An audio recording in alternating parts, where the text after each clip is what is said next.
ചേലക്കരയിലെ ചെക്കന്മാരൊക്കെ ഇപ്പൊ ക്ലാസ് ആട്ടാ. അതിനൂതന ഹൈടെക് സാങ്കേതിക വിദ്യകളോടെ വൻ നഗരങ്ങളെ പോലും വെല്ലുന്ന സൗകര്യങ്ങളുമായി നമ്മുടെ ചേലക്കരയിൽ naturals beauty parlour, doctors tower, near bus stand, Chelakkara.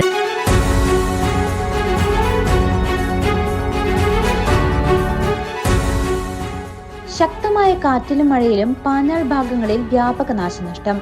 Lakshminarayana ക്ഷേത്രത്തിൽ വ്യാപകമായി നാശനഷ്ടങ്ങളുണ്ടായി. വെള്ളിയാഴ്ച വൈകിട്ടുണ്ടായ ശക്തമായ കാറ്റിലും മഴയിലും പാഞ്ഞാൾ ലക്ഷ്മിനാരായണ ക്ഷേത്രത്തിൽ വ്യാപക നാശനഷ്ടം. ശക്തമായ കാറ്റിൽ ക്ഷേത്രത്തിലെ ഓടുകളും ഷീറ്റും മറ്റും പറന്നുപോയി. ക്ഷേത്ര ഗോപുരത്തിന്റെ ഓടുകളും വരിക്കല്ലിനടുത്തുള്ള ഷീറ്റുമാണ് പറന്നുപോയത്. സമീപ പ്രദേശങ്ങളിലുള്ള വീടുകളിലും നാശനഷ്ടങ്ങൾ ഉണ്ടായിട്ടുണ്ട്. വീട്ടുപറമ്പുകളിലെ മരങ്ങൾ പൊട്ടിവീണും മറിഞ്ഞു വീണുമാണ് നാശനഷ്ടങ്ങൾ ഉണ്ടായിട്ടുള്ളത്.